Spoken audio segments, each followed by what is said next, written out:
ଜୟ ଜଗନ୍ନାଥ ସାଙ୍ଗମାନେ, ମୁଁ ଆପଣଙ୍କ ଲୁସି। ତ ଆଜି ସକାଳୁ ସକାଳୁ ଉଠି ଯାଇଛି କାହିଁକି ନା ଆଜି ହ୍ୟାପି ବାର୍ଥଡେ ଗଣେଶ ଭାଇର, କହିତେ ଗଣେଶ ପୂଜା।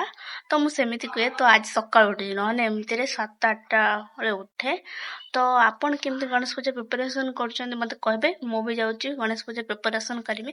ଅବଶ୍ୟ ମୋ ଠାରୁ ଆପଣ ଭଲ କରିବେ, କିନ୍ତୁ କମେଣ୍ଟ ସେକ୍ସନ୍ ନିଶ୍ଚିତ କହିବେ ଯେ କେମିତି ଆପଣ ଗଣେଶ ପୂଜା ପାଳିଲେ, ବୁଝିଲେ।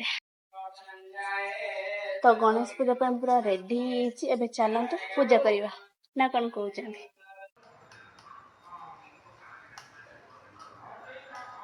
ତ ସାଙ୍ଗମାନେ, ମୁଁ ଆମ ଘର ଅନଙ୍କ ଘର ପୁଷ୍ପାଞ୍ଜଳି ଦେଇକି ଆସିସାରିନି, ମାନେ ଏବେ ପୂଜା ସରିଯାଇଛି କମ୍ପ୍ଲିଟ୍। ତ ସାଙ୍ଗମାନେ, ଆଜି ସେମିତି କିଛି ଭିଡିଓରେ ନଥିଲା, ବାସ୍ ଗଣେଶ ଭାଇ ବର୍ଥଡେ ତ କେମିତି ସେଲିବ୍ରେଟ କରିନି ତ ଆପଣଙ୍କୁ ସେଇଟା ଦେଖେଇଲି। ତ ଶେଷ ପର୍ଯ୍ୟନ୍ତ ଭିଡିଓ ଦେଖିଥିବାରୁ ବହୁତ ସାରା ଥ୍ୟାଙ୍କ ୟୁ। ହଁ, ଆଉ ଯିବା ପୂର୍ବରୁ ଗୋଟେ ଛୋଟିଆ କମେଣ୍ଟ, ଗୋଟେ କୁନି ଲାଇକ୍, ଗୋଟେ ବଡ ସବସ୍କ୍ରାଇବ କରିକି ଯିବେ। ଆଉ ମୁଁ ଚେଷ୍ଟା କରିବି ଆପଣଙ୍କ ପାଇଁ ଭଲ ଭିଡିଓ ଆଣିବା ପାଇଁ। ନେକ୍ସଟ ଭିଡିଓରେ ଦେଖାଯିବ। ଟାଟା, ଓମ୍ ସାଇରାମ।